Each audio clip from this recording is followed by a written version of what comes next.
जी हाँ दोस्तों, वो वीडियो आया बाहर जिससे फंस गए मुख्य चुनाव आयुक्त ज्ञानेश कुमार।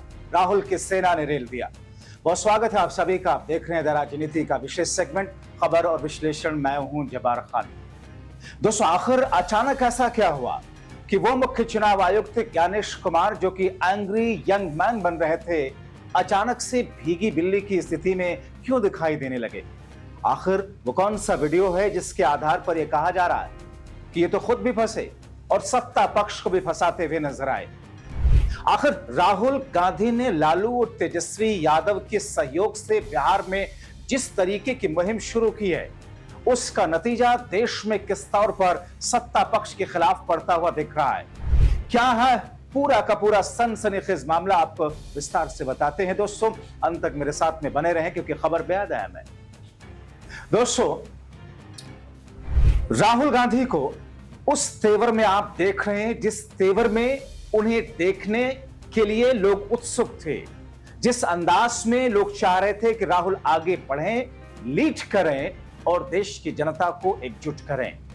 मगर जब राहुल गांधी ने सनसनीखेज खुलासों के साथ में अपनी मुहिम की शुरुआत बिहार से की और इसी बीच में आप देख रहे हैं कि लगातार किस तौर पर बिहार में उनको जन समर्थन मिल रहा है, ऐसी स्थिति में चुनाव आयोग ने बड़ी चालाकी के साथ में राहुल गांधी की उस यात्रा के दौरान ही अपनी प्रेस कॉन्फ्रेंस को रखा, लंबी चौड़ी प्रेस कॉन्फ्रेंस। और मानो ऐसा लग रहा था कि शायद चुनाव आयोग कुछ बड़ा करने जा रहा है, कुछ बड़े खुलासे करेगा, कुछ बड़े फैक्ट्स रखेगा, मगर खुदा पहाड़ निकली चूहिया। अब ऐसी स्थिति में दोस्तों, जिस संवैधानिक पद पर बैठे मुख्य चुनाव आयुक्त ज्ञानेश कुमार को तरीके से तथ्यों से राहुल और विपक्ष के सवालों का सटीक जवाब देना था, वोट चोरी के आरोपों पर जनता के सामने फैक्ट रखने थे, वो Gyanesh Kumar angry young man करके विपक्ष के सामने जैसे दीवार बन करके खड़े होने की कोशिश करने लगे। मानो उनका मकसद ही विपक्ष के पैरों में जंजीर डालकर खुद सत्ता पक्ष का शहंशाह कहलाना हो। सुनिए, सबसे पहले आपको सुना देते हैं कैसे थेथराई करते हुए ज्ञानेश कुमार दिखे। मगर दोस्तों, ये मैं आपको बयान उनका सुनाऊं उससे पहले आपको बताएं कि ज्ञानेश कुमार ने जिस तौर पर प्रेस कॉन्फ्रेंस की और उसके 24 घंटे बीत जाने के बाद में जो चर्चाएं देश के भीतर इस वक्त दिखाई और सुनाई पड़ रही हैं, कहीं ना कहीं सत्ता पक्ष के साथ साथ में चुनाव आयोग के लिए एक ऐसी स्थिति उत्पन्न हो गई है जिससे बाहर निकलने के लिए बिन पानी मछली की तरह तड़पड़ाते हुए नजर आ रहे हैं। अब ऐसी स्थिति में दोस्तों, क्या करेंगे मुख्य चुनाव आयोग? मैं जल्दी से उनकी उस प्रेस कॉन्फ्रेंस के बारे में कुछ बिंदु आपके सामने रख देता हूं और कैसे वो फंसे, वो कौन सा वीडियो। मगर उससे पहले ज्ञानेश कुमार किस तौर पर माताओं बहनों को याद करते हैं, ज्ञानेश कुमार किस तौर पर प्रिवेसी की बात करते हैं, ज्ञानेश कुमार किस तौर पर वही ज्ञानेश कुमार जो सत्ता पक्ष के लिए लेटे हुए नजर आते हैं, मगर क्या कहते हैं वो, सबसे पहले आप सुन लीजिए। वो मतदाता द्वारा अपना प्रत्याशी चुनने के 45 डेज के भीतर माननीय उच्च न्यायालय में चुनाव याचिका दायर न की जाए और फिर वोट चोरी जैसे गलत शब्दों का इस्तेमाल करके जनता को गुमराह करने का असफल प्रयास किया जाए, तो यह भारत के संविधान का अपमान नहीं तो और क्या है। जहां तक कि मशीन रीडेबल मतदाता सूची का सवाल है, माननीय सुप्रीम कोर्ट 2019 में ही कह चुका है कि यह मतदाता की निजता का हनन हो सकता है। Voter privacy can be breached. हमने कुछ दिन पहले देखा कि कई मतदाताओं की फोटो उनकी अनुमति के बिना मीडिया के समक्ष रखी गई, उनके ऊपर आरोप लगाए गए, उनका इस्तेमाल किया गया। क्या अपनी माताओं, बहुओं, बेटियों सहित किसी भी मतदाता की सीसीटीवी वीडियो चुनाव आयोग को साझा करनी चाहिए क्या? बड़ा हास्यास्पद है दोस्तों, चुनाव आयोग का इस तरीके से बेतुकी बातें करना। इस पर आप हंस सकते हैं, माथा पीट सकते हैं, चुनाव आयोग के कथित बकवास पर आक्रोशित हो सकते हैं। मतलब जिस चुनाव आयोग पर उसी के दिए गए आंकड़े और मतदाता सूची के आधार पर मतदाता सूची में धांधली और वोट चोरी के गंभीर आरोप लगे, जिस चुनाव आयोग को चंडीगढ़ हाईकोर्ट ने वीडियो सूची दस्तावेज देने का आदेश दिया था, जिस चुनाव आयोग ने मोदी शाह के साथ मिलकर नियम ही बदल दिए। और सबसे बड़ा सवाल, जब खुद चुनाव आयोग ने कांग्रेस को वो फिजिकल मतदाता सूची दी जिसके आधार पर राहुल ने खुलासा किया, तो क्या चुनाव आयोग ने इसलिए दिया था कि उसे बक्से में बंद करके कांग्रेस और राहुल रख दे और वोट चोरी के खुलासे में उसको दिखाने के लिए इस्तेमाल ना करें, ना दिखाएं कैसे की गई वोट चोरी? गजब अंदाज है दोस्तों चुनाव आयोग का, गजब तरीका रहा चुनाव आयोग का। देश का मुख्य चुनाव आयोग क्या इस तरीके से बोल सकता है कि साहब ये तो ब्रीच ऑफ प्रिवेसी हुई है? मतदाता लिस्ट है, वोटर लिस्ट है, सारी की सारी चीजें वोटर लिस्ट के चुनाव आयोग के पास में होती है। चुनाव आयोग सत्ता पक्ष को देता है, विपक्ष को देता है, विपक्ष को दिया भी, फिजिकल लिस्ट दी, और बात है कि डिजिटल लिस्ट नहीं दी।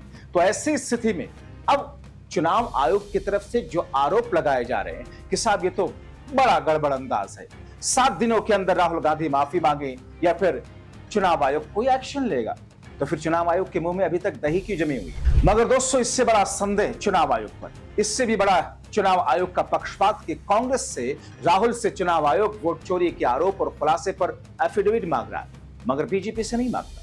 बीजेपी नेता ने वायनाड में प्रियंका के लोकसभा क्षेत्र में मतदाता सूची में धांधली, रायबरेली में मतदाता सूची में धांधली के साथ अन्य क्षेत्रों में मतदाता सूची में गड़बड़ी और धांधली के आरोप लगाए। और इसी पर चुनाव आयोग की प्रेस कॉन्फ्रेंस में, जिसमें पत्रकारों ने, और इत्तेफाक से मेरे वो दो मित्र जिन्होंने सवाल किए, जिनके सवालों को मैं अभी आपके सामने रखूंगा, जिस अंदाज में सवाल पूछा, ज्ञानेश कुमार बगलें झांकने लगे। लोगों ने पूछा कि जब देश के दो बड़ी पार्टियों ने चुनाव आयोग पर आरोप लगाया यह कहकर कि मतदाता सूची में बड़ी गड़बड़ी है, मगर चुनाव आयोग सिर्फ कांग्रेस और राहुल से ही शपथ पत्र क्यों मांग रहा है? बीजेपी के पूर्व मंत्री और सांसद अनुराग ठाकुर से शपथ पत्र क्यों नहीं मांगा गया? दोस्तों ये सवाल जैसे ही मुख्य चुनाव आयोग के सामने आए, वो चुनाव आयोग जो कि एंग्री यंग मैन बन करके बेतुका सा अंदाज अपना करके जवाबों को तोड़ मरोड़ करके इधर से उधर करके बातें रख रहे थे, वो खामोश हो गए। अब मुझे ऐसे मौके पर याद आने लगे राजीव कुमार, पिछले पूर्व मुख्य चुनाव आयुक्त, जो चलिए शेर और शायरी के ही जरिए उनके अलग थिथरी का अंदाज था, कम से कम उस सवाल को लेते थे, उस सवाल पर वो जवाब देने की कोशिश करते थे, लीपा पोती करने की कोशिश थे, मैदान छोड़कर भागते नहीं थे। मगर ये साहब तो मैदान छोड़कर के भागने लगे। सुनिए कैसे उनसे सवाल किया गया और खामोश हो गए। सर, आपने देखा होगा कि Rahul Gandhi leader of opposition ने सेंट्रल बेंगलुरु की कॉन्स्टिट्यूंसी की तहकीकात की और ढेर सारे आरोप लगाए। उनका कहना था कि फेक सस्पिशियस वोटर बन रहे हैं, मैनिपुलेटेड हैं, मास एडिशन हुए हैं। इसके 2-3 दिन बाद ही बीजेपी के पावरफुल लीडर अनुराग ठाकुर जी ने प्रेस कॉन्फ्रेंस की और उन्होंने कहा कि उनके पास कंक्रीट प्रूफ हैं, कि कंक्रीट प्रूफ है इस बात के कि lakhs of suspicious voters, duplicate voters, fake addresses, age manipulation, mass addition have been found in Wayanad, Raebareli and other constituency.